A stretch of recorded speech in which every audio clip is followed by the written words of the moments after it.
Hi అండి. ఎలా ఉన్నారు అందరూ? అందరూ బావుండాలనుకుంటున్నాను. అందులో నేనుండాలనుకుంటున్నాను. నేనండి మీ రమారెడ్డి. ఈరోజైతే మెలోడీ వైబ్స్‌లో వీడియో పోస్ట్ చేయలేదు. ఎందుకంటే షార్ట్ తీసే 3 గంటల టైం నాకిక్కడే పట్టేసింది. శ్రావణ మాసం వచ్చేసింది. ఏందక్క శ్రావణ మాసం వచ్చేసిన తర్వాత క్లీన్ చేస్తున్నావంటే చెప్తాను. శ్రావణ మాసం ముందు చేద్దామంటే కుదరలేదు. నిజం చెప్పాలంటే నేను శుక్రవారమే శ్రావణం అనుకున్న. గురువారమే వచ్చేసిందంట. నేను మర్చిపోయాను. సరే సండే గదా! వన్ బై వన్ జేసుకుందాం అనేసి ప్రొద్దున్నయితే నార్మల్‌గా డస్టింగ్ జేసేసాను. ఇగ ఇదొక్కటి ఓన్లీ చిమ్నీ ప్లేస్‌లో మాత్రమే నాకు ఈరోజు 3 గంటలు పట్టింది. అదేంటో నేను చెప్తాను. బట్ మీ అందరికి యూజ్ అవుతుందనుకుంటున్నాను. ఎందుకంటే చాలామంది చిమ్నీ ఎలా క్లీన్ చేయాలో చాలా సఫర్ అవుతారు. మీరు ఇంత అదిగా క్లీన్ చేస్తున్నారు గదా! మీది సొంతిల్లేమో అని అనుకుంటారేమో! మాదేం సొంతిల్లు కాదండి. మాది గూడా రెంటిల్లే. బట్ ఏంటి అనంటే మనం ఎక్కడున్నా నీట్‌గా ఉండాలి. అది మన పాలిసీ. చాలా రోజులవుతుంది. ఈ మధ్యలో మెలోడీ వైబ్స్‌లో వీడియోలు పెడుతూ అసలు షార్ట్స్ పోస్ట్ చేస్తూ మర్చిపోయాను. గ్యాస్ ఈ చిమ్నీ వాడడం ఈజీ అనుకుంటాం.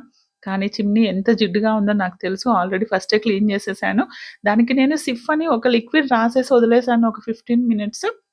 తర్వాత స్క్రబ్ చేస్తే చాలా ఈజీగా ఉంటుంది. దాని తర్వాతనే స్క్రబ్ జేస్తున్నాను. ఎందుకు అనంటే డైరెక్ట్‌గా స్క్రబ్బర్‌తో స్క్రబ్ చేస్తే గీతలొచ్చేస్తాయి. చాలా అదిగా ఉంది జిడ్డు. ఎందుకంటే పోపేసిన ప్రతి ఒక్కటి ఎంత చిమ్నీ ఉన్నా పక్కన ఉన్నటువంటి కప్‌బోర్డ్‌లకు మాత్రం నిండిపోతుంది. అందుకనేసి ఇగ మనకు తెలుసు గదా! మన ఆంధ్ర, తెలంగాణ వాళ్ళంటే ప్రతి ఒక్క దాంట్లో ఆయిల్ ఫుడ్డే వాడతాము. ప్రతి ఒక్కటి ఆయిల్ వల్ల అంత జిడ్డెక్కిపోతుంది. అందుకనేసి ఈ విధంగానైతే ఇగ క్లీనింగ్ మొదలుపెట్టాను. ఎందుకంటే శ్రావణ మాసం ముత్తైదువొస్తారు. అండ్ పేరంటానికొస్తారు. వరలక్ష్మి వ్రతం ఉంది కాబట్టి ఇగ క్లీన్ చేసుకుందాం అనేసి డిసైడ్ అయ్యాను. నేననుకున్నాను ఒక హాఫ్ అన్ అవర్‌లో అయిపోతుంది అనుకున్నాను. బట్ అంతా అయిపోయిన తర్వాత చిమ్నీ చూస్తే మాత్రం అసలు చిమ్నీని బాబోయ్! 6 మంత్స్ అవుతుంది. నేను క్లీన్ చేయక చూడండి ఎలా జిడ్డు గారిపోతుందో. గ్యాస్ వెనకాల గూడా ఆయిల్ అనేది ఇట్లా డ్రాప్స్‌గా పడిపోయింది.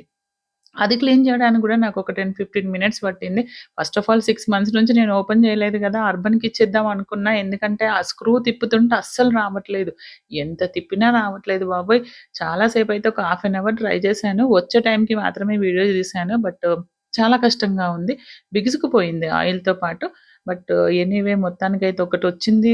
ఇంకా సెకండ్‌దయితే చాలా కష్టపడ్డది. ఎంత యూజ్ చేసినా, ఎన్ని వాడినా రాలేదు. బట్ మొత్తానికైతే నేను దాన్ని తీసేసాను. తీసేసిన తర్వాత అనిపిచ్చింది అది చూస్తే, ఈరోజు క్లీన్ చేస్తామా అని. బట్ నేను అంతకుముందు క్లీన్ చేసినప్పుడు ఆన్‌లైన్‌లో మీకులాగే ఒక వీడియో చూసైతే నేను ఆన్‌లైన్‌లో ఒక ఐటెమ్ తీసుకున్నాను. ఒకరి యూట్యూబ్ వీడియోస్‌లోనే చూసాను. బట్ అది తీసుకున్నాను కానీ నాకప్పుడు తెలీదు ఎలా వాడాలి అనేసి. ఫస్ట్ వాడినప్పుడైతే నాకసలు స్మెల్ భయంకరంగా ఉండేది.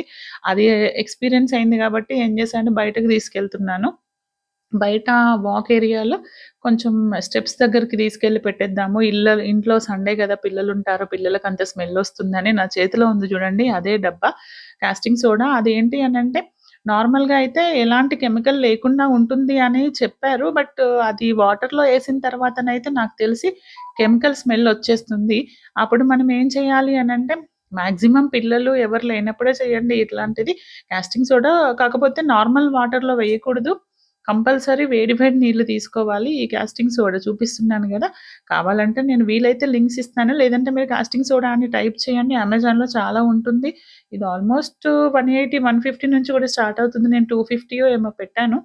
ఎంత కావాలంటే అంత ఏసుకోండి. అది ఎయంగానే ఇట్లా బుడగల్లాగా వస్తూ ఉంటది. బట్ నేను చేసిన మిస్టేక్ ఏంటి అనంటే అది కరిగిపోతుంది. కొంచెం పెద్ద బకెట్ తీసుకోవాలి. కొంతమందయితే వాష్ బేసిన్‌లోనే క్లోజ్ చేసి వేస్తారు. నాకు ఆ ఆప్షన్ లేదు గాబట్టి నేను బకెట్‌లో వేశాను. పాత బకెట్‌లో వేశాను. ఎందుకంటే పాడైపోతే బయట పడేయొచ్చులే అనుకున్నాను.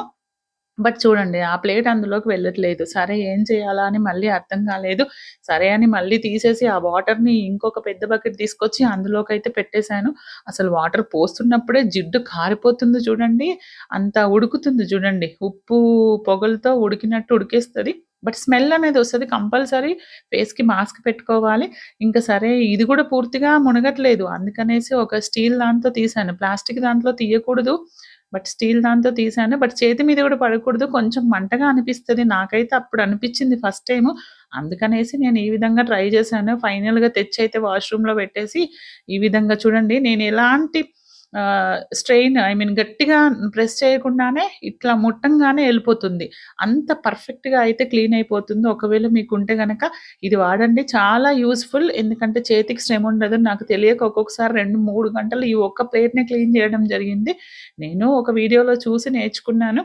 బట్ అంతా క్లీన్ అయిపోయింది గానీ, ఆ ప్లేట్‌ల మధ్యలో ఉన్నటువంటి ఆ గ్యాప్స్‌లోకెళ్ళిందయితే క్లీన్ చేయడం కొంచెం కష్టంగా అనిపిచ్చింది. బట్ నేను దాన్నేం జేశాను అనంటే స్పూన్ ఉంటుంది గదా! స్పూను, స్క్రూ డ్రైవరు అలాంటి వాటితో తీసుకొచ్చేసి క్లీన్ జేసేసాను. బట్ ఇట్ టేక్స్ టైమ్ పడుతుంది టైము. కాకపోతే కొంచెం ఓపికుండాలి. బట్ నెలకొకసారి మనం ఇలా తీసుకున్నాము అనంటే మనకింత శ్రముండదు. నేను చెప్పాను గదా! 3-6 నెలలవుతుంది నేను ఓపెన్ చెయ్యక. అందుకనేసి ఈ కష్టాలు.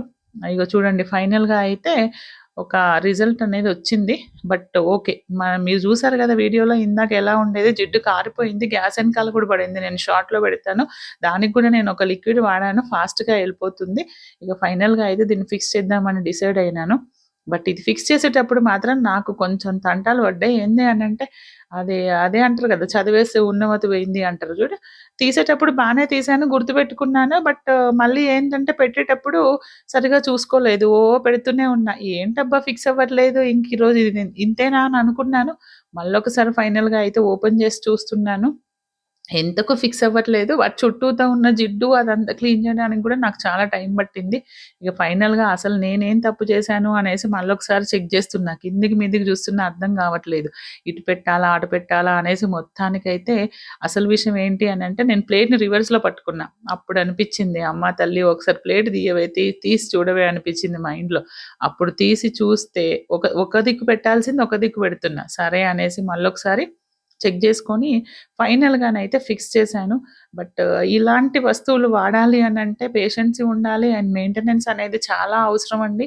కంపల్సరీ మెయింటైన్ చేయాలి. అండ్ నాకైతే ఒక అలవాటు మనం ఏ ఇంట్లో ఉన్నా నీట్‌గా ఉండాలి. మనకు ఓనర్ ఎలా అయితే ఇల్లిచ్చాడో మనం అలానే ఇవ్వాలి అని అనుకుంటాను. అందుకని క్లీన్ చేస్తూ ఉంటాను. బట్ ఈ మధ్యలో కొంచెం బద్ధకం అయిపోయిందనుకోండి. అప్పుడప్పుడు పండుగలొచ్చాయి మనలాంటి వాళ్ళ కోసమే పండుగలొస్తేనన్నా క్లీన్ చేసుకుంటామేమో అనేసి. లేకపోతే ఎవరు బిజీలో జాబ్ హోల్డర్స్ కావచ్చు, మనలాంటి యూట్యూబర్స్ కావచ్చు, వీడియోస్‌లోనే బిజీ అయిపోతారు. సరే ఇది అందరికి యూజ్ అవుతుందనేది నేనైతే చెప్పాను. బట్ ఫైనల్‌గా మీకు గ్యాస్ ఇదంతా క్లీన్ చేశాను ఆల్రెడీ. ఆ వీడియో స్కిప్ చేశాను. వీడియో లెంతీ అవుతుందనేసి. ఇదంతా క్లీన్ చేశాను గానీ అప్పటికే 2 ½ 3 అవర్స్ అవుతుంది. ఆల్మోస్ట్ 6:40 అవుతుంది. సరే ఈ 6:40 అవుతుంది గదా! కనీసము టీ తాగేసేద్దాము అనంటే ఇగ గ్యాస్ కట్టెల్స్ అయితే కడగలేదు. సరే ఇంకా అంతా బానే ఉంది గానీ గ్యాస్ బటన్స్ ఉన్నాయి చూడండి. బటన్స్‌లో పడ్డది మాత్రం అవి తీయడం కష్టంగా ఉంది. మీకేమైనా టిప్ తెలిస్తే నాకు కమెంట్ చేయండి. అదొక్కటి మాత్రం నాకు ప్రాబ్లమ్‌గా ఉంది. అది ఎంత డిఫరెంట్ డబ్ల్యూడీ ఏదో సొల్యూషన్స్ అంటారు. అవి వాడినా గూడా కష్టంగానే ఉంది. ఇంకా ఫైనల్‌గా అయితే ఒక్కసారి సాయంత్రం అవుతుంది. వెదర్ అయితే చాలా చల్లగా ఉంది బెంగుళూరులో. అందుకనేసి నేనేం చేశాను, సరే ఒక అల్లం చాయ్ పెట్టేసుకుందాం అనేసి ఫాస్ట్‌గా గ్యాస్ కట్టెలయితే కడిగేశాను. అసలు రోజు, రోజు కడుగుతాను. గ్యాస్‌ని మాత్రం రోజు క్లీన్ చేస్తాను. కింద కంపల్సరీ పడుకునే ముందు గ్యాస్, స్టవ్ అన్నీ క్లీన్ చేసుకొని పడుకుంటాను. ఏదన్నా ఒక రోజు మిస్ అయితే మార్నింగ్. బట్ మార్నింగ్ అనేది టైం అనేది అసలు కుదరదు. అందుకని కంపల్సరీ నైటే చేసేస్తాను. సరే ఇంకా నాకేంటి అనంటే ఏ పనన్నా చేస్తే మనం పర్ఫెక్ట్‌గా చేయాలి అంతే అన్నట్టు ఉంటుంది. ఒక 2:30 నుంచి 3 గంటలు ఆల్మోస్ట్ 3:30 గంటలు అనుకోండి టైం అయితే పట్టింది. బట్ ఎనీవే నేను ఈరోజు చేసిన క్లీనింగ్‌లో ఓన్లీ చిమ్నీ, గ్యాస్ పక్కనున్న వస్తువులు ఇదొక్కటి మాత్రమే క్లీన్ అయింది. ఇంకా చాలా పనులున్నాయండి. మనం ఎంత పెద్ద ఇల్లు అనుకుంటామో అంత పెద్ద మెయింటెనెన్స్ ఉంటుంది. ఆడవాళ్ళకి చెప్పాలనుకుంటే చేస్తే చాలా పనుంటుంది. చేయకపోతే ఏమి ఉండదు. మాకు ఒక మేడుంది. బట్ మేడ్ ఇలాంటి పనులేం చెయ్యదు. తను గిన్నెలు కడిగి, మాప్ చేసి, చిమ్మేస్తుంది. పొద్దున్నయితే విండోస్ కొంచెం క్లీన్ చేసెళ్ళింది. ఇంకా ఉన్నాయి నాకు. అవి గూడా నేను చెయ్యాలి. అందుకనేసి సరే ఇక టైం బాగా అయిపోతుంది. మా వారు టీ అడిగారని అల్లం టీ పెట్టేసాను.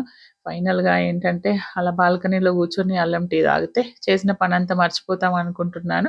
అందుకే ఫైనల్‌గా అల్లం టీ పెట్టాను. మీకు ఎంతమందికైతే తెలుసు చెప్పండి. టీ పెట్టినప్పుడు నేను టీలో ఒక స్పూన్ అనేది వేస్తాను. ఎందుకు అనంటే స్పూన్ వేస్తే టీ అనేది పొంగదు. ఇంకొకటి ఏంటి అనంటే కొంచెం చిక్కబడుతుందంట టీని. మనం ఎప్పటికి కదపలేకుండా ఉంటే దానివల్ల చిక్కబడుతుంది అని నేను విన్నాను. అందుకని నేను స్పూన్ వేసిస్తాను కంపల్సరీ. లేదు ఎటన్నా బయటికెళ్తున్నాను టీ పెట్టి వేరే వర్క్ చేసుకున్నా, పాలు పెట్టినా గూడా ఒక స్పూన్ ఏసేసామనుకోండి పొంగదు. అందుకనేసి ఒక స్పూన్ వేసేసాను. టీ అయితే అయిపోయింది ఫైనల్‌గా. అండ్ ఈ టిప్స్ అన్నీ మీ అందరికి యూజ్ అయినాయి అనుకున్నాను. లైక్ చేయండి, షేర్ చేయండి, కామెంట్ చేయండి.